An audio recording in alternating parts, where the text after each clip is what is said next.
पिछले 24 घंटे में हिमाचल प्रदेश में कोरोना वायरस के 3 पॉजिटिव केसेस सामने आए हैं।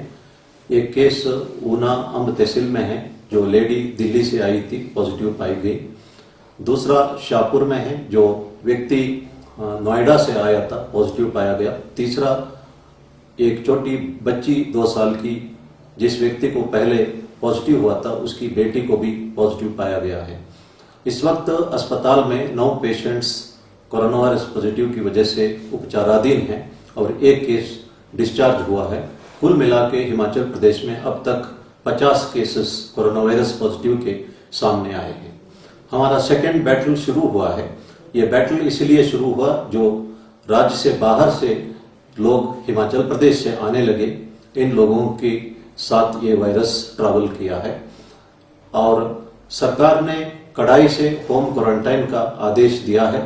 उन आदेशों का पालना करना है, क्योंकि देश की स्थिति इतना अच्छी नहीं है। लगभग 60,000 केसेस हुए हैं और लगभग 1900 लोगों की डेथ हुई है। लेकिन खुशी की बात है कि रेट ऑफ इंक्रीज में डिक्लाइन हुआ है और साथ में ही 30% रिकवरी भी हुआ है। इसलिए हमें इस बारे में कॉम्प्लेसेंट बिल्कुल नहीं रहना चाहिए और होम क्वारंटाइन का आदेशों का पालना करना चाहिए। जिनको होम क्वारंटाइन का आदेश दिया गया है, वे अपने एक अलग कमरे में रहे, सोशल डिस्टेंसिंग बनाए रखे, मास्क पहने और हैंड वॉश करते रहे और यूटेंसिल्स अलग रखे और सीनियर सिटीजन से दूरी बना के रखे और कभी भी घर से बाहर न निकले। और 14 दिन तक ये क्वारंटाइन मिनिमम आवश्यक है और उसके उपरांत अगर आवश्यकता के अनुसार डिप्टी कमिश्नर चाहे तो इसको बढ़ा सकते हैं। इसके अलावा डिप्टी कमिश्नर ये भी डिसाइड करेंगे कि किसी व्यक्ति को होम क्वारंटाइन में रखना या इंस्टीट्यूशनल क्वारंटाइन में रखना, क्योंकि सेक्शन 30 डिजास्टर मैनेजमेंट एक्ट के अंतर्गत डिप्टी कमिश्नर एपिडेमिक को कंट्रोल करने में जिम्मेदार है और साथ में उनको कुछ पावर्स भी दी गई हैं। इसीलिए उनकी तरफ से जो भी आदेश आता है, हम सबको उसका पालना करना अनिवार्य है। लेकिन देखने में आया है कि कुछ लोग जो होम क्वारंटाइन में रहते हैं, वो होम क्वारंटाइन का आदेशों का पालना नहीं कर रहे हैं। ये भी देखने में आया है कि बाबा वैली में पंचायत प्रधान तथा पंचायत के मेंबर्स पुलिस के साथ खड़े हैं और बाहर से कोई भी व्यक्ति आता है, उनको कंपलसरी होम क्वारंटाइन का पालना करवा रहे हैं और किसी भी वायलेशन पर तुरंत एडमिनिस्ट्रेशन को सूचित कर रहे हैं। ये स्थिति बहुत संतोषजनक है और मैं इन लोगों को धन्यवाद करना चाहता हूँ। मेजॉरिटी लोग होम क्वारंटाइन का आदेशों का पालना भी कर रहे हैं, मैं उन्हें भी धन्यवाद करना चाहता हूं। लेकिन अफसोस की बात यह है कि ऊना के हरोली तहसील में एक कपल मोगा से आए और उन्होंने होम क्वारंटाइन का आदेशों का धज्जियां उड़ाई और लोगों में काफी रिजेंटमेंट है और उन्होंने शिकायत भी की। मैंने वो शिकायत एसपी को फॉरवर्ड किया है और आदेश दिया है कि उचित कार्रवाई करें। इसी तरह बिलासपुर शहर में भी देखने में आया है कि जो कुछ लोग दिल्ली से आए थे और वे होम क्वारंटाइन का आदेशों का पालना नहीं कर रहे हैं। ये मैसेज भी मैंने एसपी बिलासपुर को फॉरवर्ड किया है। शिमला जिले में कुल मिला के 18 एफआईआर दर्ज हुआ है और कांगड़ा जिले में 36 लोगों के खिलाफ वायलेशंस पर कार्रवाई की गई है। मंडी जिला के बल तहसील में एक लेडी होमगार्ड के साथ कुछ लोग कर्फ्यू रिलैक्सेशन का वायलेशन करते हुए बदतमीजी से व्यवहार किया और जिन पर एफआईआर दर्ज की गई है। ये बहुत अफसोस की बात है। मैं जो बाहर से आए हुए लोगों से अनुरोध करूंगा कि होम क्वारंटाइन का आदेशों का कड़ाई से पालना करें, इसकी मजाक ना उड़ाएं। हम सब ने एक कहावत सुना होगा कि प्याज भी खाया, दंडा भी खाया और सजा भी भुगता। एक आदमी को कहा गया था कि सजा के बदले वो 100 प्याज खा सकता है या 100 दंडा का मार खा सकता है। उस आदमी ने कहा है कि मैं प्याज खाऊंगा। 60 प्याज खाते ही उसने कहा है कि मेरे से नहीं हो सकता है, मैं दंडा खाऊंगा। उसके उपरांत वो 60 दंडा का मार खाते हुए कहा है कि मैं सजा भुगतूंगा।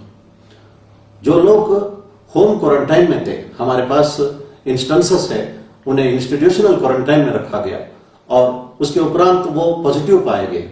उन्होंने अपना विलेज में, फैमिली में कितना टेस्ट पहुंचवाया, ये तो इस वक्त कहना मुश्किल है, टेस्ट के उपरांत ही पता लगता है।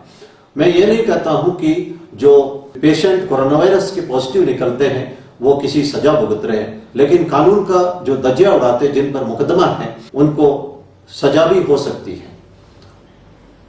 ये जो एग्जाम्पल है ये मोटे तौर पर एक मैसेज को कम्युनिकेट करने के लिए, इसका कोई लिटरल मीनिंग नहीं है।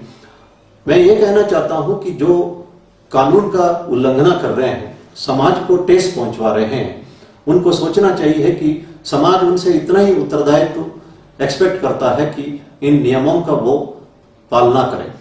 हिमाचल वासियों ने हिमाचल को इसीलिए सेफ रखा ताकि हिमाचल के लोग सुरक्षित रहे।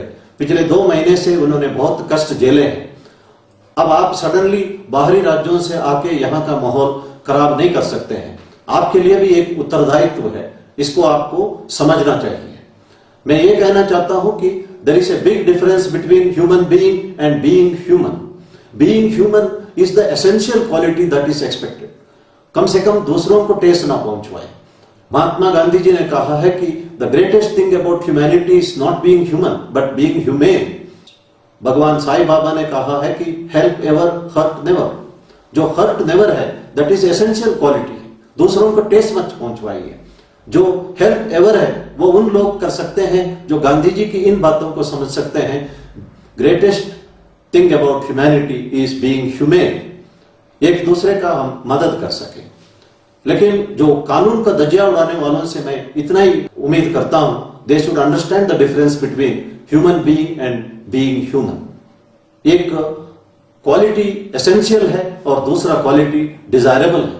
मदद करना एक डिजायरेबल क्वालिटी है। डॉक्टर मार्गरेट मीड अमेरिका के सोशल एंथ्रोपोलॉजिस्ट रही थी।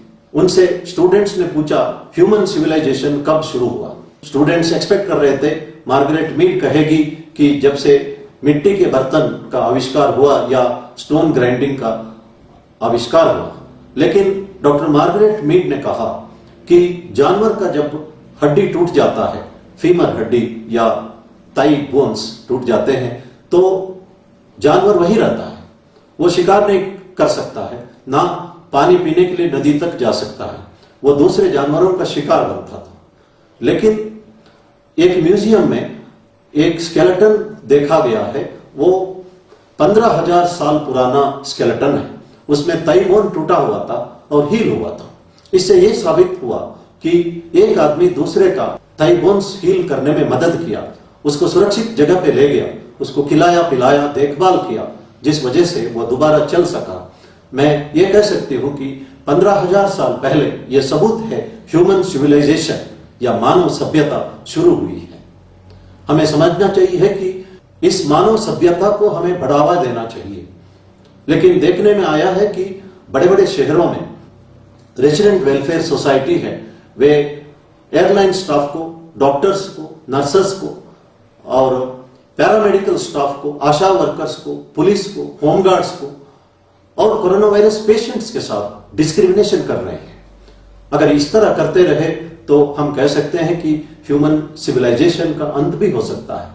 इसलिए इस वक्त पेशेंट्स को देखभाल करना हम सबका कर्तव्य है। उनके साथ किसी भी तरह का डिस्क्रिमिनेशन नहीं करना चाहिए और किसी भी फ्रंटलाइन वॉरियर के साथ किसी तरह का डिस्क्रिमिनेशन बिल्कुल नहीं करना चाहिए। एक बात मैं और कहना चाहता हूं, आरोग्य सेतु ऐप को आप जरूर डाउनलोड करिए और आरोग्य सेतु ऐप का जो डाउनलोडिंग पूरा दुनिया में सबसे ज्यादा है।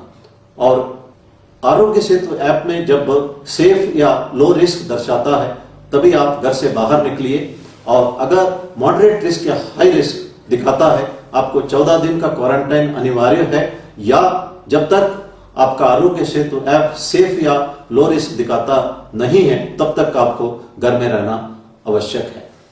मैं पुनः गांधी जी की उन बातों का याद दिलाना चाहता हूं, the greatest thing about humanity is being humane. इसलिए हम मरीजों का ख्याल रखें, एक दूसरे का मदद करें, किसी तरह का डिस्क्रिमिनेशन ना करें।